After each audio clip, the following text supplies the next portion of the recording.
ராமநாதபுரத்தின் அரசராக இருந்தவர் யார்?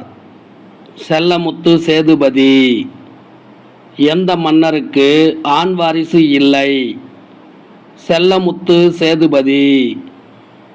செல்லமுத்து சேதுபதியின் ஒரே பெண் வாரிசு யார்? வேலுநாச்சியார். வேலுநாச்சியார் எந்த ஆண்டு பிறந்தார்? 1730 ஆண்டு பிறந்தார். வளரி, சிலம்பம் போன்ற தற்காப்பு கலைகளிலும் போர்க்கருவிகளை கையாள்வதற்கும் யாருக்கு பயிற்சி அளிக்கப்பட்டது? வேலுநாச்சியார். வேலுநாச்சியார் வல்லமை பெற்றிருந்த மொழிகள் எவை? ஆங்கிலம், பிரெஞ்சு, உருது. குதிரை ஏற்றம், வில்வித்தை ஆகியவற்றில் திறமையானவராக விளங்கியவர் யார்? வேலுநாச்சியார். வேலுநாச்சியாருக்கு எத்தனை வயதில் திருமணம் நடந்தது? 16 வயதில். வேலுநாச்சியார் யாரை திருமணம் செய்து கொண்டார்? முத்துவடுகநாதர். சிவகங்கையை ஆட்சி செய்த மன்னர் யார்? முத்துவடுகநாதர். வேலுநாச்சியாரின் மகள் பெயர் என்ன? வெள்ளச்சி நாச்சியார். 1772 ஆண்டு ஆற்காடு நவாப் லெப்டினன்ட் கர்னல் பான்ஜோர் தலைமையிலான கம்பெனி படைகள் எந்த இடத்தை தாக்கினார்கள்? காளையர் கோவில் அரண்மனையை தாக்கினார்கள். காளையர் கோவில் போரில் கொல்லப்பட்டவர் யார்? முத்துவடுகநாதர். வேலுநாச்சியார் தனது மகளோடு தப்பிச் சென்று யாருடைய பாதுகாப்பில் இருந்தார்? கோபால நாயக்கர். வேலுநாச்சியார் திண்டுக்கல் அருகே உள்ள விருப்பாட்சியில் எத்தனை ஆண்டுகள் வாழ்ந்தார்? 8 ஆண்டுகள். விருப்பாட்சியின் பாளையக்காரராக இருந்தவர் யார்? கோபால நாயக்கர். திண்டுக்கல் கூட்டமைப்பின் தலைவராக இருந்தவர் யார்? கோபால நாயக்கர். திண்டுக்கல் கூட்டமைப்பில் இடம்பெற்றிருந்தவர்கள் யார்? மணப்பாறை லட்சுமி நாயக்கர், தேவனாம்பட்டி பூஜை நாயக்கர். தனது நட்பை வெளிப்படுத்தும் விதமாக ஒரு நல்லுறவு குழுவை அனுப்பி வைத்த திப்பு சுல்தானால் ஈர்க்கப்பட்டவர் யார்? கோபால நாயக்கர். கோயம்புத்தூரை மையமாக கொண்டு பிரிட்டிஷாரை எதிர்த்தவர் யார்? கோபால நாயக்கர். கோபால நாயக்கர் பின்னாளில் யாரோடு இணைந்தார்? ஊமத்துறையுடன் இணைந்தார்.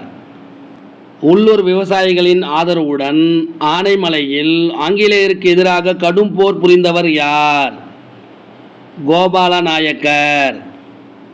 1801 பிரிட்டிஷ் படைகளால் தோற்கடிக்கப்பட்டவர் யார்? கோபால நாயக்கர். திண்டுக்கல்லில் மறைந்து வாழ்ந்த காலத்தில் ஒரு படைப்பிரிவை உருவாக்கியவர் யார்? வேலுநாச்சியார். வேலுநாச்சியார் எவருடன் கூட்டணியை ஏற்படுத்தி கொண்டார்? கோபால நாயக்கர், ஐதர் அலி. வேலுநாச்சியாரின் இராணுவ தலைவர் யார்? தாண்டவராயன். 5000 காலாட்படைகள் மற்றும் 5000 குதிரைப்படைகள் அனுப்ப வேண்டும் என்று தாண்டவராயன் யாருக்கு கடிதம் எழுதினார்? ஐதர் அலிக்கு கடிதம் எழுதினார். ஐதர் அலியிடம் உருது மொழியில் பேசியவர் யார்? வேலுநாச்சியார். வேலுநாச்சியாரின் மன உறுதியை கண்டு வியந்தவர் யார்? ஐதர் அலி. வேலுநாச்சியாருக்கு வேண்டிய இராணுவ உதவிகளை வழங்குமாறு யாருக்கு ஐதர் அலி ஆணையிட்டார்? சையத். திண்டுக்கல் கோட்டை படைத்தலைவராக இருந்தவர் யார்? சையத். வேலுநாச்சியாருக்கு இராணுவ உதவிகள் செய்தவர்கள் யார்? கோபால நாயக்கர், ஐதர் அலி. வேலுநாச்சியார் எந்த ஆண்டு மீண்டும் சிவகங்கையை கைப்பற்றினார்? 1780 சிவகங்கையை மீண்டும் கைப்பற்றினார். வேலுநாச்சியார் எவர்களின் உதவியுடன் அரசியாக முடிசூட்டி கொண்டார்? மருது சகோதரர்கள். இந்திய நாட்டில் பிரிட்டிஷ் காலனி ஆதிக்கத்தை எதிர்த்த முதல் பெண் ஆட்சியாளர் யார்? வேலு நாச்சியார். வேலு நாச்சியாரின் நம்பிக்கைக்கு உரிய தோழியாக திகழ்ந்தவர் யார்? குயிலி. உடையாள் என்ற பெண்களின் படைப்பிரிவை தலைமையேற்று வழிநடத்தியவர் யார்? குயிலி. குயிலி பற்றி உளவு கூற மறுத்ததால் கொல்லப்பட்ட மேய்த்தல் தொழில் புரிந்த பெண்ணின் பெயர் என்ன? உடையாள்.